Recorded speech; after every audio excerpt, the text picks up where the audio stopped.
आकाशात एव्हाना उजाडलं होतं. आजची ही रात्र अशीच गेली. पण आज त्या माणसाच्या घरी मोठा कार्यक्रम होता. बाळाची 5वी षष्टी झाल्यावर आज 7व्या दिवशी बाळाचं बारसं केलं जाणार होतं. पण मी एक निर्णय घेतला होता. मी त्या माणसाला जाऊन भेटलो आणि त्याला सांगितले, हे बघा, आता या क्षणाला तरी कोणालाच कसल्याही संकटाशी लढायची ताकद नाही. आमच्यामुळे या आधीच घरावर 2 वेळा संकटे आली आहेत. पण किमान आजच्या दिवशी तरी मी तुम्हाला कसलाही त्रास देणार नाही. आम्हा सर्वांना असंच वाटतं की या बाळाचं बारसं चांगल्या थाटात साजरं व्हावं. आम्ही तिघांनी सकाळची दिनचर्या आटपून न्याहारी केली.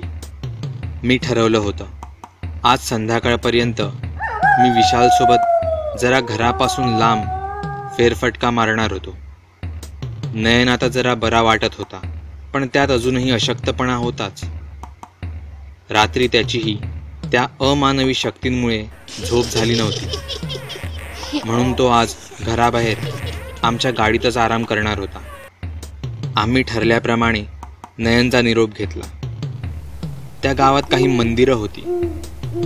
आम्ही सर्वात आधी तिथेच जायचं ठरवलं. आम्ही वाटेत भेटतील त्यांना त्या मंदिरांचा मार्ग विचारू लागलो. आम्ही अशाच इकडच्या तिकडच्या गप्पा मारत चाललो होतो. रस्ता कच्चा होता, साधारण पाऊलवाटांनी बनलेला. रस्त्यावर निसर्गतः वाढलेल्या मोठमोठ्या झाडांना त्यांच्या हिशोबाने जागा देऊन बनविण्यात आलेला एक कच्चा रस्ता. रस्त्यावर झाडांचा पालापाचोळा पडलेला होता. त्यांवरूनच आम्ही मस्तपैकी चाललो होतो. जसजसे आम्ही पुढे चालत होतो, मानवी वर्दळही कमी होत होती.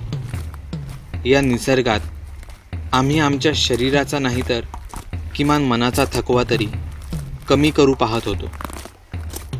आम्ही आमच्याच गप्पांत मग्न असताना आमच्या वाटेत एक विचित्र मुलगी आली. ती सरळ आमच्या समोर येऊन उभी राहिली. सडपातळ बांधा, खांद्यापर्यंत वाढवलेले पण विस्कटलेले डोक्यावरचे केस, मळकट कपडे.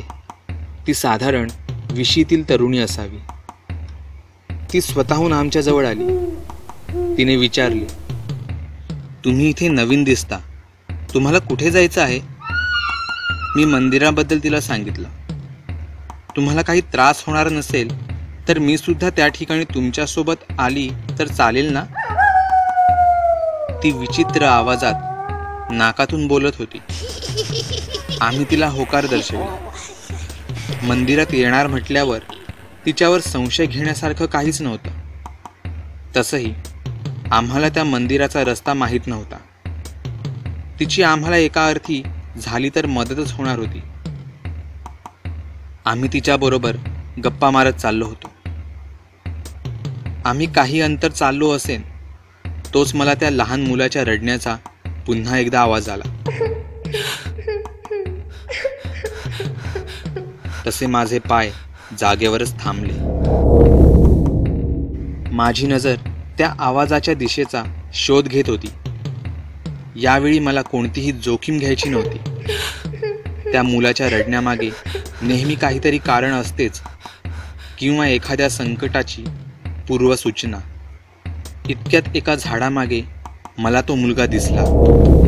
मी त्याच्या दिशेने गेलो तसा तो झाडामागे जाऊन लपला. कदाचित त्याला त्याची ओळख त्या दोघांना दाखवायची नव्हती. मी मागे वेगळ्याच दिशेला जातो आहे हे पाहताच विशालने मला हाक मारली.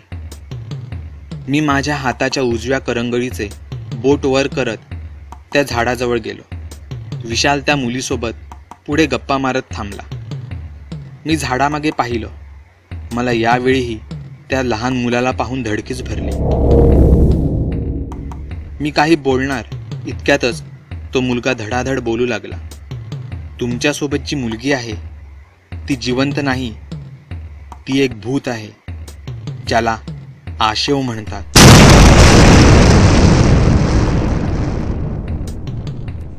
हे ऐकताच माझ्या पायाखालची जमीनच सरकली.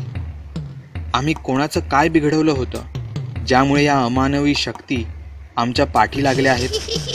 तो मुलगा पुढे बोलू लागला. हे भूत नाकातून बोलते, म्हणून लोक याला गेंगाट्या किंवा गेंगाटी भूत म्हणूनही ओळखतात. मला माहीत आहे तुम्ही मंदिरात चालला आहात, पण जरा सांभाळूनच. याच रस्त्यावर तुम्हाला पुढे 2 मार्ग दिसतील. त्यातील उजव्या हाताच्या मार्गाने पुढे सरळ चालत राहिलात तर तुम्हाला मंदिर मिळेल.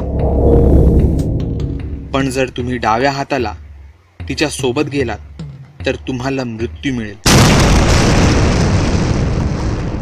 त्या लहान मुलाचे हे बोलणे ऐकून मी खूप घाबरलो. पण तरीही मी धाडस करून एक प्रश्न त्याला विचारला. पण मी तुझ्यावर, एका 7-8 वर्षाच्या मुलावर विश्वास का ठेवू? तुला अजूनही माझ्यावर संशय आहे? तर मग तू तिच्यासोबत त्या तिठ्यावर जा. जर ती तुम्हाला डाव्या हाताला घेऊन जाऊ लागली तर समज तिच्या मनात काय चाललं असेल ते. पण मला हे माहीत नाही की मंदिर हे नक्की कोणत्या दिशेला आहे ते. मंदिर खरंच डाव्या बाजूला असलं आणि उजव्या दिशेला काहीतरी वेगळंच संकट उभं असलं म्हणजे? त्या मुलाने मान हलवली आणि म्हणाला, मी याआधी तुझा जीव वाचवला आहे. मला तुझी गरज असताना मी तुला अशा संकटात का टाकेन? विचार कर. पण मग मी तिला काय सांगू? ते तुझं तू विचार करून ठरव. पण तिच्याशी जराही विरोध किंवा वाद करायचा नाहीस. तुम्हाला कसंही करून त्या उजव्या रस्त्यानेच जायचं आहे. ती त्या रस्त्याने तुमच्या पाठी येऊ शकणार नाही.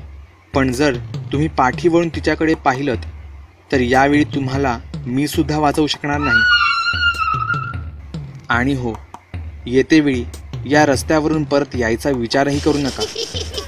इतक्यात मला विशालची हाक ऐकू आली. हां, आलो म्हणत मी विशालकडे त्या झाडाआडून पाहिलं आणि मी माझी नजर पुन्हा त्या मुलाकडे वळवली तर तो मुलगा पुन्हा एकदा गायब झाला होता. मी त्याला 4ही बाजूंना शोधलं, पण तो कुठेच नव्हता. मी धावत विशालकडे गेलो, पण यावेळी माझ्या मनात त्या मुलीविषयी बरीच भीती निर्माण झाली होती. विशाल आणि त्या मुलीच्या गप्पा चांगल्याच रंगल्या होत्या. मी डोळ्यांच्या कोपऱ्यातून हळूच तिच्याकडे पाहत होतो. तशी ती माझ्याकडे पाहून हसत होती. वाटेत त्यांच्या गप्पा तशाच चालू राहिल्या, पण माझ्या मनात भलतेच विचार चालले होते. काय रे, तुझं आमच्या बोलण्याकडे लक्षच नाही, विशाल मला बोलू लागला. मी त्या मुलीकडे पाहिलं. ती सुद्धा माझ्याकडे डोळे फाडून पाहत होती. मी लगेचच विषय बदलला. बोलता बोलता तो तिठा आला जिथे 3 कच्चे रस्ते एकमेकांना जोडलेले होते. आम्ही ज्या रस्त्याने आलो तो एक रस्ता आणि समोर 2 हातांना वळलेले 2 रस्ते. या दिशेने जायचं आहे, ती मुलगी म्हणाली. तशी मला कापरीच भरली, कारण तिने निवडलेला तो रस्ता खरंच डाव्या हाताला वळला होता.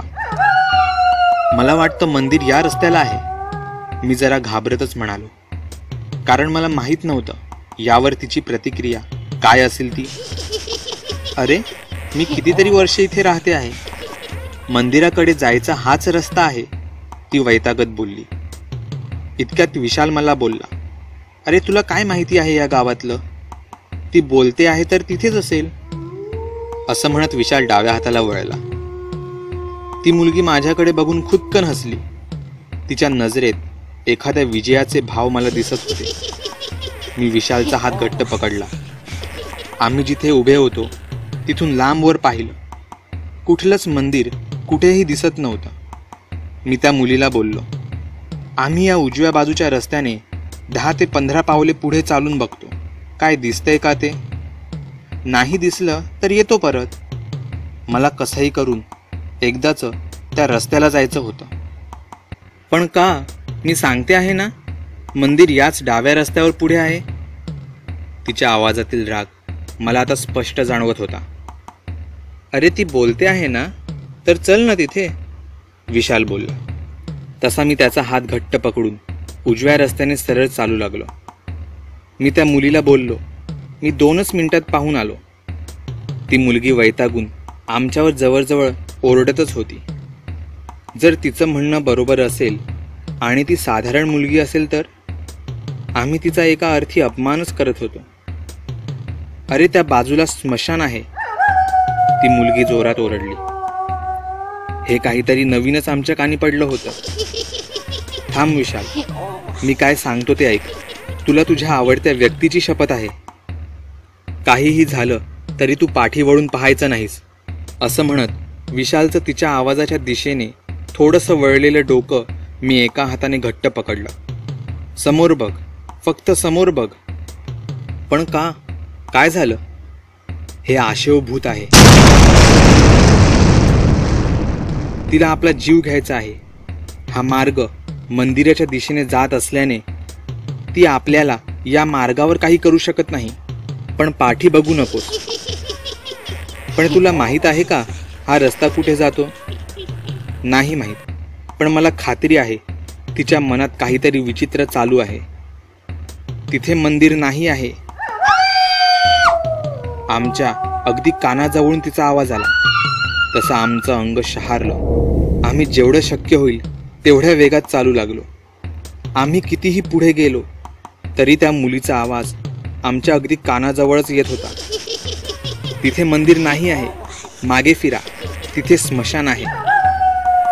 आम्ही खूप घाबरलो होतो.